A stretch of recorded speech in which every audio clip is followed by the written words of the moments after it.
What is postmodernism? Postmodernism? Postmodernism? Know anything about that? No, not really. I don't know. Not really. Trick question. Isn't post usually what comes after? That is a tough question. Well, according to Billy Corgan, postmodernism is whatever the f*** you want it to be. There is no one reality in postmodernism. Modernism is really the worldview you associate with the rise of modern science. People believed in progress. The role of human reason. Or the idea that reason will eventually be able to give us every answer to all ills. In fact, it exalted reason to such a degree that it tended to put faith second. Now, that's last century. In the 21st century, all of those kinds of modern thought have become old-fashioned. If you think of modernism as symbolized by Tower of Babel trying to reach up and replace God, postmodernism is the Babel that came after that, when people lost the ability to communicate because there's no common language or presuppositions.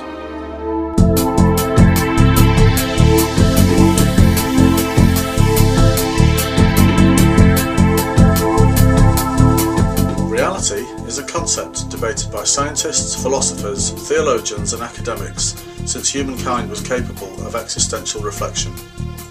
The age we live in now will not be remembered as the postmodern times, whilst that may have been a fair description in the late 80s, early 90s for the dislocation of fixed meanings and the emergence of the times of the wild signifier. Postmodern would say there are many different stories. Other people might talk about it in terms of the rejection of any one narrative, any one story. The fact that it is postmodern after a particular period suggests that it's still open to interpretation and still yet to be defined in many respects. You don't know if it is an actual period or transition to another period.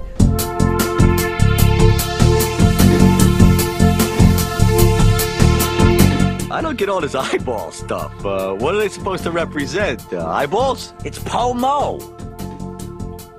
Postmodern. Yeah, all right. Weird for the sake of weird. Oh. It is of the utmost arrogance to claim that any academic attempt at summing up any or multiple realities is definitive.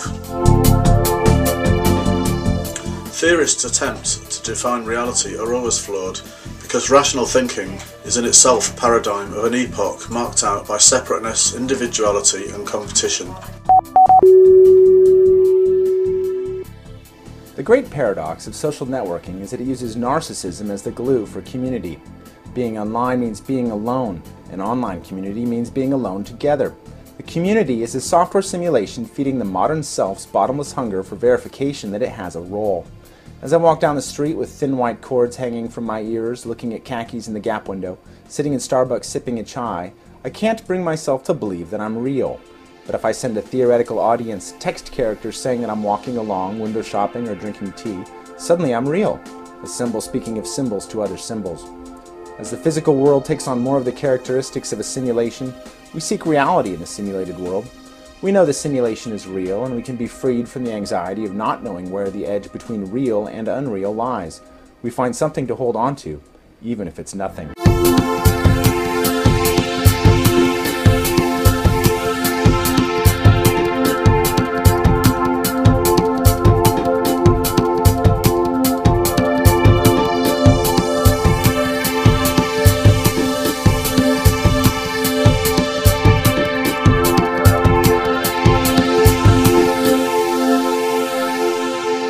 Scorned as New Age nonsense or idealistic utopianism, anything that can't be proven or is to do with spirit has no place in most academics' dialogues.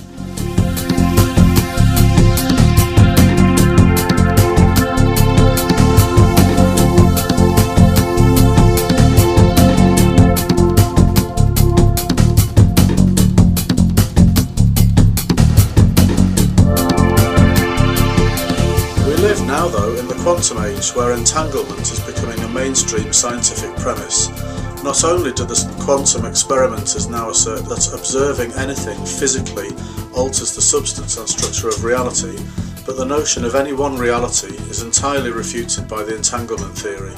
Parallel universes and pan-dimensional existence is no longer the domain of science fiction, but the daily reality of any quantum physics experiment.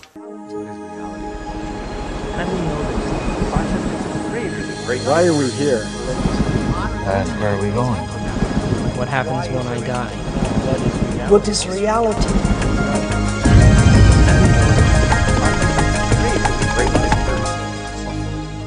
The only way that I will ever be great to myself is not what I do to my body, but what I do to my mind.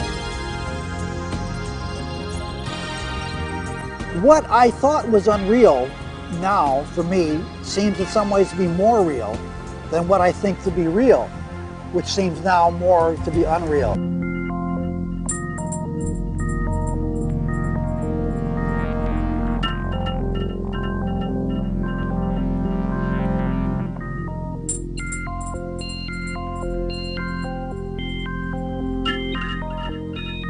Quantum physics. Power of thought. Modern materialism. What God was. What is reality? It's reality. Living in a big holodeck. Inside of your head. Different levels of truth.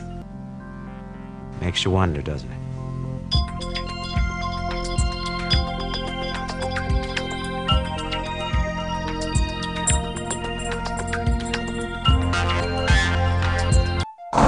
You can't explain it. And anybody who gets too lost and anybody who spends too much time trying to explain it is likely to get lost forever down the rabbit hole of mysteriousness. Is everyone a mystery? Is everyone an enigma? The more you look at quantum physics, the more mysterious and wondrous it becomes. The question is, how far down the rabbit hole do you want to go?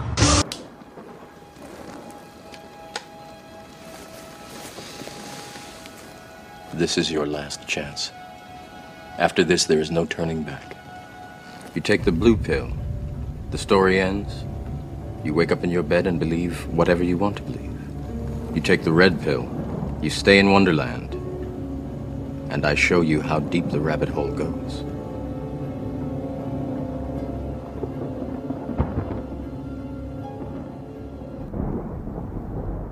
But the choice between the blue and the red pill is not really a choice between illusion and reality.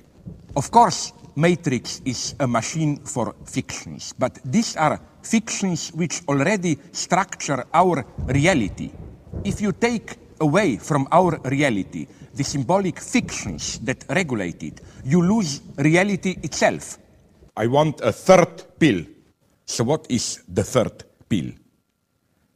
Definitely not some kind of transcendental pill which enables a fake fast food religious experience, but a pill that would enable me to perceive not the reality behind the illusion, but the reality in illusion itself. Baudrillard's post-Marxist and actually fairly modernist despair about the privilege of the simulacrum is celebrated in The Matrix. We have lost the respect we had for objects and replaced it with experience. Science fiction is always a predictor of society because it proposes our dreams and aspirations and projects how we might be as humans presented with variables beyond our present experience. This could be technological or social, or both. That would be the imaginary real. Then, the symbolic real. It's simply, for example, scientific discourse, scientific formulas, like quantum physics. Why is this real? For a simple reason. The minimum definition of the real for Lacan is that which resists symbolization, inclusion into our universe of meaning. And isn't it that precisely which happens, for example, with quantum physics? What is quantum physics? Formulas which work, experimentally confirmed, and so on, but we cannot translate them into our daily experience of ordinary reality. As we all know, this is what is so traumatic about quantum physics. We literally cannot understand it. Not in the sense that we, common people, idiots, cannot understand it, only a couple of scientists can. Even they cannot.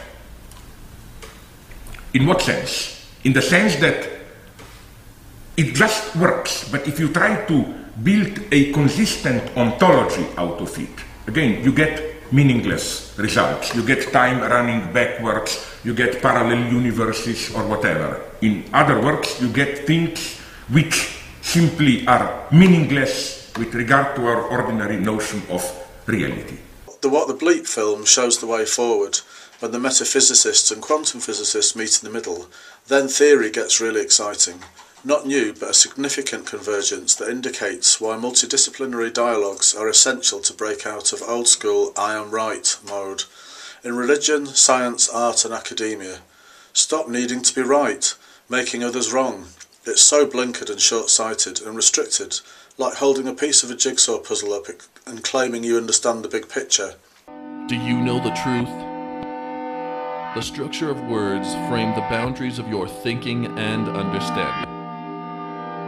What you see holds the utmost authority, quite naturally.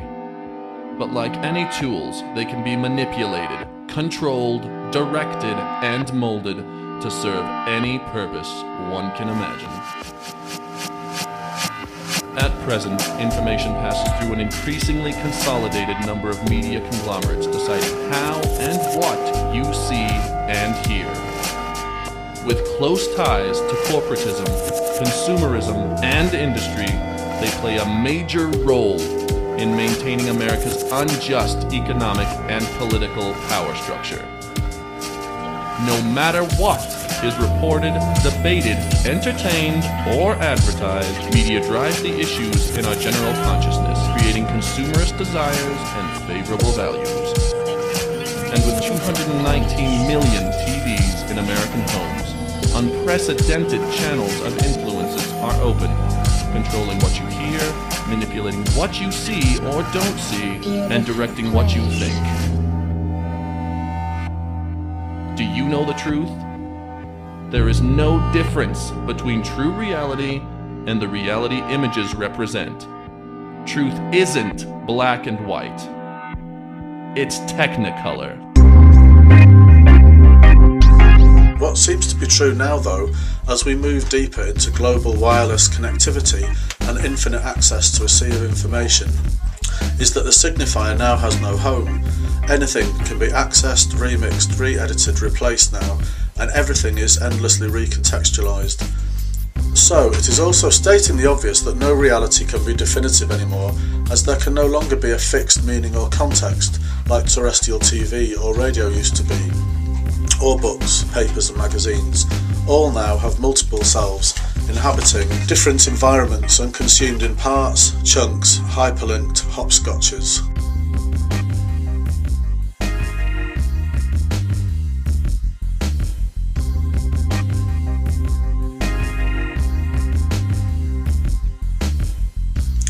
Academics are determined to be right, their careers depend on it. Scientists need to prove something new for their profile to be noticed. Philosophers old and new are so thoughtful, full of thought, they cannot accommodate the notion that reasonable thinking is actually the biggest part of the problem. The answer to what reality is or isn't will never be found by being able to reason, finding reasons to be able. It's just being scared of the unknown and pretending to understand or explain something in the hope of reassurance.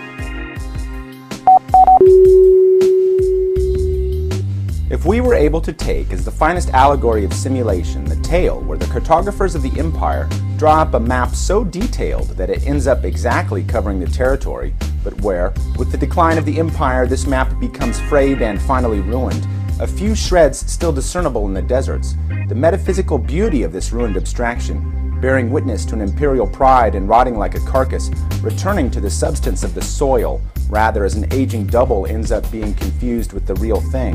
This fable would then have come full circle for us, and now has nothing but the discrete charm of second-order simulacra. Abstraction today is no longer that of the map, the double, the mirror, or the concept. Simulation is no longer that of a territory, a referential being, or a substance. It is the generation by models of a real without origin or reality, a hyperreal. Remix culture is touted as one signifier of the postmodern age. After an obsession with choice, driven by Western capitalism, we have saturated out to a point where there is just too much to comprehend, let alone choose after consideration of genuinely surveying the options. Most people, as the situationist writer despaired, find a few routes out of the potentially innumerable geographic world, then orbit a select and predictable rabbit run of a handful of paths and locations, a comfort zone. The digital online world is no different. Look what we've created to navigate uncharted terrains, Google and Wikipedia. Notions of filtering bias and authenticity or validity have already been lost. Ask anyone under the mid-20s. Now there is just opinion and community and sharing, that's it. And the one reality that is coming that will make sense of the Tower of Babel, convergence. And there is only one reality anyway, experience.